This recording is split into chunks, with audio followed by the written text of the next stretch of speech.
Bienvenidos chicos a este curso de análisis estructural en el siguiente semestre, con la esperanza de que realicemos y aprendamos todos, ¿no?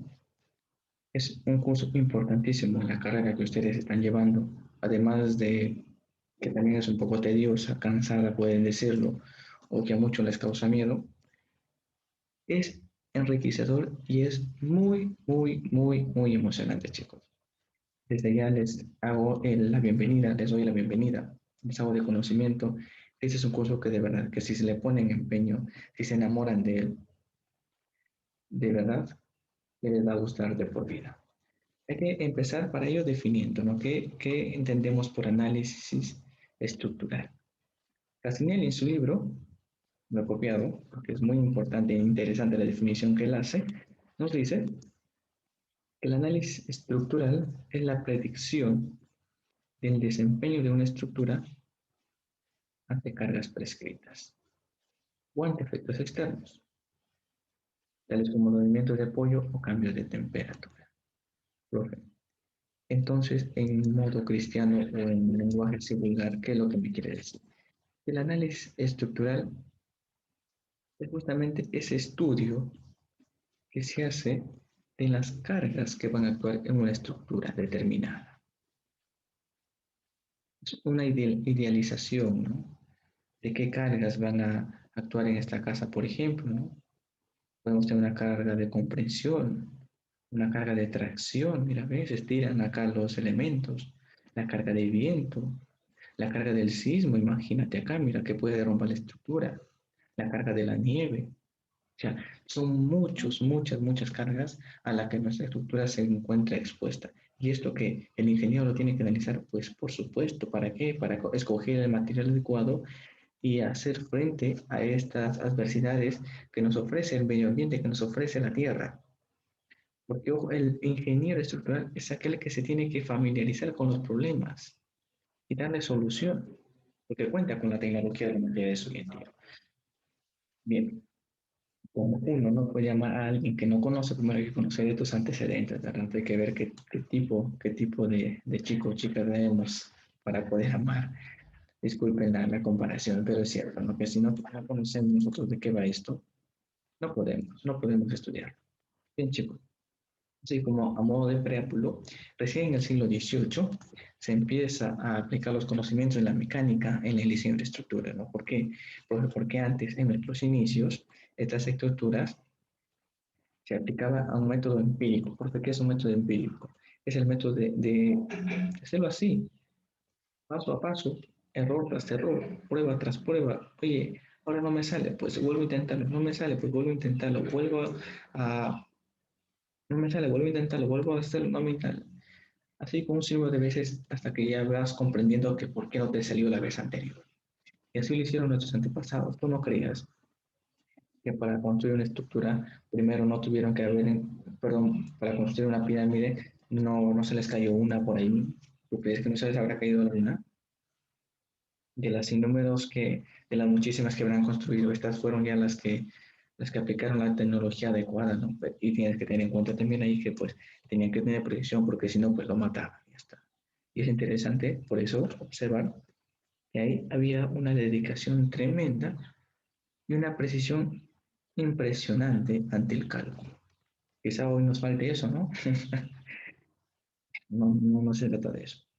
Luego también los griegos, mira, en esa estructura que vemos acá, podemos observar, mira, aparte, claro, de que la vemos ya desgastada por el tiempo, en su época fue una de las estructuras que demandaba esplendor. Es un templo dedicado a la diosa Atenas, donde podemos observar un sinnúmero de pilas de columnas, ¿no? Columnas en forma de pilas.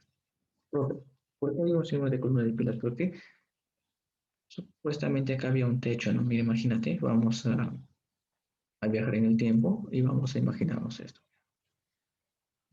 un poquito atrás.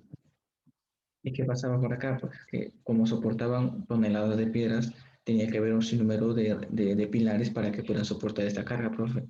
Y estas cargas, ¿cómo, qué fuerza reciben? Pues reciben sobre todo una carga a forma de comprensión. ¿Por qué? Porque este es el peso del techo. imagínate. Y estas pilas o estas columnas descansan sobre unos cimientos que ahora los llamaríamos, pues, por así decirlo, ¿no? Unas plateas. Y esas plateas, pues, distribuyen de mejor manera la carga en el suelo, ¿verdad? Una sugerencia, chicos, si ustedes quieren ser auténticos ingenieros, enamórense de cuatro cosas, ¿no? Del estudio de diseño vial, del estudio de estructuras, del estudio de suelos y del gusto arquitectónico de la arquitectura. Cuatro pilares fundamentales que no debe faltar en todo ingeniero civil. Chicos, y años después, pues tenemos a los romanos, imagínense usted. Los romanos eran un poco locos. ¿Por qué? Porque imagínate, ellos decían que no puedo fundar mi ciudad si antes yo no tengo agua. ¿Y por qué agua, profe?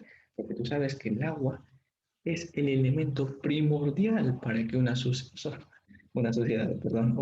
sobreviva. Sin agua no se puede sobrevivir. Pero ellos lo tenían muy, muy, muy, muy feo, ¿no? Porque imagínate, Roma, la ciudad de las siete colinas, está ubicada, su nombre mismo, en colinas. Pero ellos inventaron algo espectacular, los arcos. Mira, tenemos acá un arco encima de otro arco. Profe, ¿por qué los arcos? Porque mira los arcos. Es un maravilloso ingenio de la ingeniería, para la redundancia, ¿sabes? Porque mira, tenemos acá nuestra estructura y acá vamos a tener nosotros nuestro bloque de piedra, por ejemplo, no de roca. Es un poco tirano este dibujo.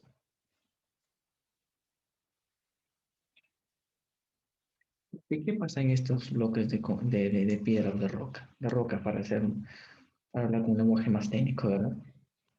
En estos bloques de roca, pues lo que pasa es que, mira, las fuerzas se distribuyen así, mira, mira. ¿Por qué? Porque aquí hay una fuerza de gravedad que atrae al peso. Entonces, y estas fuerzas, mira, también se aplica acá, mira. Y estas fuerzas se distribuyen así, mira, así. Y aquí va a haber un muro de piedra. A veces hacen eso, ¿por qué? Porque se ha descubierto, y eso es una belleza de la ingeniería, la catenaria, ¿verdad? En forma de parábola, ya sea así o ya sea al revés. Es un ingenio tremendísimo de la ingeniería descubrir la catenaria. ¿Por qué? Porque las fuerzas se distribuyen de esa manera en los arcos. Y entonces aquí, por ejemplo, tenemos para ganar altura y para ganar precisión, se hicieron arcos sobre arcos. Profe, aquí hay un sinnúmero de rocas, ¿sí? Pues claro, tuvieron que utilizar un sinnúmero de mano de obra. Mira, ¿qué pasaba con nuestros amigos romanos en aquellos tiempos? Pues se encontraban con un dilema. El agua lo tenían que transportar desde ciertas longitudes que a veces eran abismales. Y a veces el terreno, acuérdate que no era llano, pues aquí tenemos, por ejemplo, depresiones, ¿no? Imagínate. Y que decían ahí después, fácil, utilizamos nuestros acueductos y para ello utilizamos el arco. Mira. Y la pendiente tenía que ser moderada, porque si no, imagínate, se llenaba acá el tanque de almacenamiento, explotaba y al final la ciudad, pues, se inundaba, ¿no? Imagínate la precisión que tienen que tener ellos. Luego, años después ya pues tenemos en la Edad Media, el arte maravilloso de la Edad Media. Hay algunos que dicen que la Edad Media es la época oscura. Yo no me atrevería a llamarlo así, en serio. Ya a aquellas personas se les respeta la opinión, pero les recomendaríamos que se echen a estudiar no las estructuras. Es un arte maravilloso. A ver, chicos, si saben ustedes qué estructura tenemos acá, pues esta es la estructura o la catedral de Nuestra Señora de París, en Francia, pues Notre Dame, ¿no? Se construyeron este tipo de estructuras desde los años 1000 hasta los años 1500 después de Cristo. ¿Qué pasa con estas estructuras? Mira, gigantescas, gigantescas. Y aquí todo tipo de fuerzas, ¿no? Por ejemplo, acá tenemos fuerzas aquí a comprensión, por ejemplo. Mira, esa comprensión, acá hay otro tipo de fuerza que es en forma de arco, pero no. ¿Por qué? Porque imagínate, mira, aquí tengo un esquema de estas estructuras. ¿Qué pasa? Que acá hay un peso. Y ese peso, ¿te acuerdas que se distribuía, no? Mira, acá tenemos la forma de la catenaria, por ejemplo. Se distribuye así, mira. ¿Y qué tal si estos esfuerzos, como son más verticales, se van a tener menos estabilidad? Porque a mayor longitud y menos grosor hay menos estabilidad. ¿Cómo así, profesor? Imagínate tú que coges una regla, ¿verdad? Tienes ahí una regla de 20 centímetros. Y ya la coges, haciéndole estable con una mano y con la otra la empujas de lado para otro. Cuanto mayor es la distancia, la regla es más flexible y cuanto más te vas acercando a la mano que lo coge como un empoderamiento, esa flexibilidad es menor. Entonces, ¿qué hacían por ahí? Pues se inventaron algo importante que es el argotante que se llama esto, ¿no? ¿El argotante qué es? Me permite distribuir la carga. ¿Hacia dónde? Hacia estos muros que tenemos acá, mira, para los estribos llamados. Pero, ¿qué pasa si mi estribo es así? Mira, como se acumulan las fuerzas acá, ese también tiene a flexionarse. Imagínate, mira, tenemos acá nuestro estribo y este tendría a flexionarse así más o menos. Entonces ellos inventaron algo ingenioso, el contrafuerte. ¿Qué es el contrafuerte? Pues acá hay otro muro que ya me permite contrarrestar esto de acá. Profe, pero se inventaron otro aspecto estructural tremendo, otro elemento estructural tremendo, el pináculo. ¿Qué pasa con el pináculo? Pues es un bloque de piedra, acá no se ve muy bien, donde parece que es adorno, pero no, chicos, porque esto cumple con una función. Porque aquí hay un peso, aquí hay un peso. Y si hay un peso, pues desvía la carga hasta donde. Imagínate que nuestra carga en un principio tenía esa trayectoria, mira, más o menos así, ¿no? Mira, más o menos así. Y con el peso que se encuentra en este preciso instante, en este preciso pináculo, la carga ya se redirecciona y empieza a distribuirse por acá. Y logra, mira, ver, caer por el contrafuerte, mira. O sea que todo está relacionado, chicos. Todo está relacionado. Si saco el pináculo, ¿qué pasa? Pues que al final la carga se distribuye por acá y tu catedral se arruina. Imagínate, en esos tiempos ya tenían un análisis preciso de las estructuras, un conocimiento increíble de cómo funcionaban las estructuras propias. ¿Se les cayeron catedrales? Pues imagino que muchas se les cayeron, porque no conocían todos esta forma de construir, ¿no? Y ya después de tanta práctica, pues claro, ya empezaron a aplicar estos principios y construyeron una maravilla como esto. Porque acá tenemos una botante, ¿sí? Mira, no hay un pináculo, profe, pues acá, por ejemplo, están los pináculos, mira. En contraparte, profe, por acá, mira, ¿ves el contrafuerte acá? Mira, mira, el contrafuerte, mira, acá se aumenta el contrafuerte, ¿ves? Porque aumenta, recibe el peso de todo esto. Imagínate que recibe el peso de todo el techo de la estructura. Era increíble. Luego ya, años después, pues nos encontramos con Galilei, que se le conoce como el fundador o el iniciador de las teorías de las estructuras. Él hizo un estudio pequeño, pero muy acertado, de estructuras simples. Por ejemplo, un puente. El cálculo es una estructura simple, un puente voladizo. Pero ya sentó las bases de un análisis de estructuras. Luego, años después, pues tenemos acá a nuestro querido amigo Cook, quien postuló la ley de relación lineal entre la fuerza y la deformación, lo que se estudia también en, en materiales, no en resistencia de materiales. Acá tenemos el esfuerzo con la deformación, conocida como la ley de Cook, ¿verdad? Pues él ya nos dio esas iniciativas, esos postulados que se utilizan hasta hoy en día, no por ser antiguos. Es que tú que la ciencia no tiene parangón, no tiene fin. Y eso nos debe motivar, chicos, porque a veces nos encontramos que, no sé, simplemente repetimos lo que otros ya han estudiado, pero siempre hay algo más por descubrir, o mejor dicho, por hacerlo más asequible a las personas. Y el análisis estructural, ¿qué relación tiene con esto? Pues estas son las bases para que tú hoy en día entiendas el análisis estructural. Luego tenemos a Isaac Newton, que formuló la ley de movimiento y el desarrollo del cálculo. Profe, el cálculo impresionante hoy en día, ¿no? Se utiliza casi para todo. Una de las herramientas más exquisitas de la matemática. Un regalo, un premio Nobel de la matemática hacia los estudiosos matemáticos. Y acá tenemos pues a John Bernoulli, y ya estableció los principios del trabajo virtual, ¿no? Eso se utiliza hoy en día en las armaduras.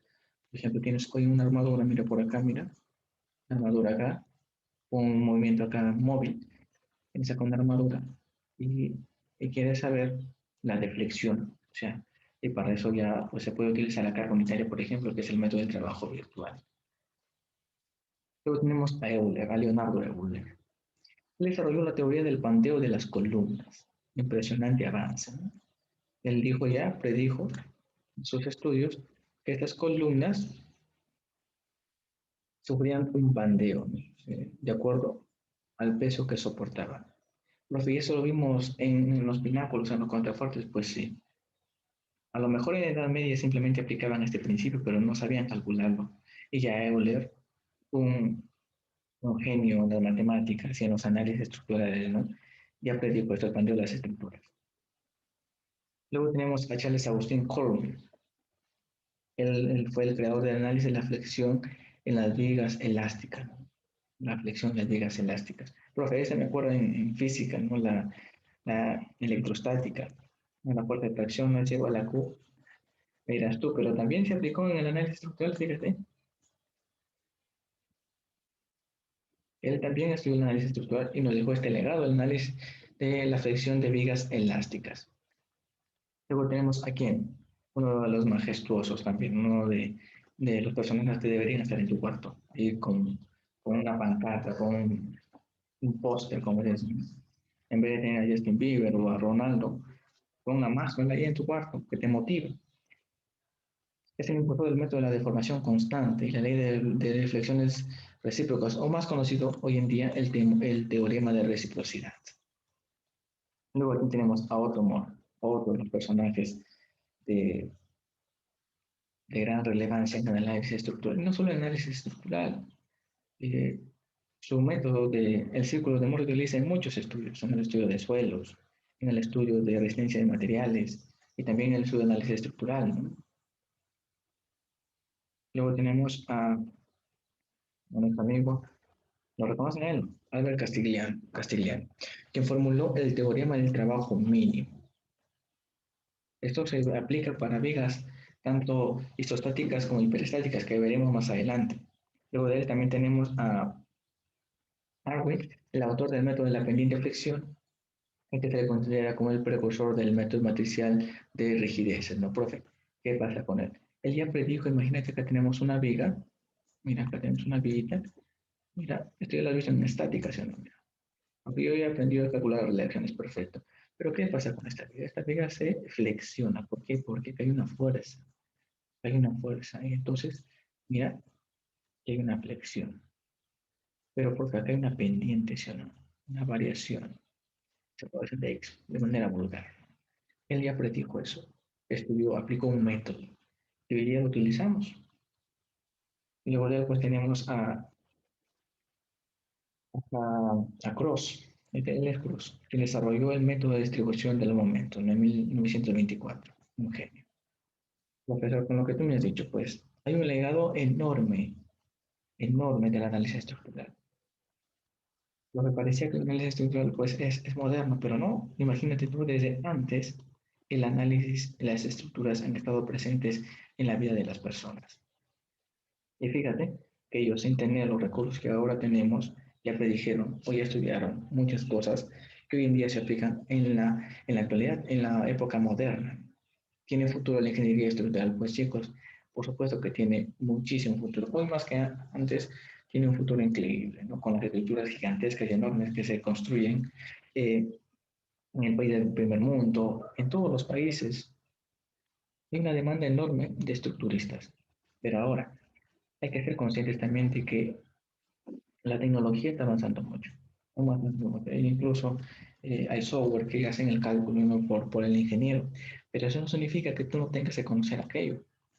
Por ejemplo, software como SAP, ¿no? Que te calculan ya las deflexiones, las reacciones, pero nada hay más satisfactorio como tú saber por qué te dan esos resultados. Aquí tenemos, por ejemplo, la ópera de Sydney, ¿no? Las edificaciones gigantescas en, en Asia del Este, ¿no? En los países musulmanes, Emiratos Árabes, por ejemplo. Chicos, con esta clase introductoria, pues les invito primero a, a esto, a ver la historia del análisis estructural, a pensar que no es una rama cualquiera, de la ingeniería, sino que es una de las ramas más exquisitas y más propias del ingeniero civil. Si ustedes quieren dedicarse a la ingeniería estructural, pues hoy puede ser el inicio para este estudio. No estudien por compromiso, no estudien para el examen, estudien para saber por qué te sale un valor en la deflexión, ¿no? Que a veces es tedioso, a veces tienes que hacer hojas y hojas para que les salga un resultado. Pero fíjate que llegar a ese resultado te da una satisfacción indescriptible, que solo los matemáticos, los estructuristas lo pueden experimentar. A ti no te daría mucha satisfacción ver qué cargas actúan en esa estructura, ver cuánto se deflexiona con el movimiento del viento, ver cuánto le afecta, por ejemplo, a la nieve en el caso de que hubiera, no, en este caso no. Es impresionante, chicos. Les invito a que en la siguiente clase pues estudie un poquito de esto, ¿no? No se debe tomar en el examen, pero nadie puede llamar lo que no conoce.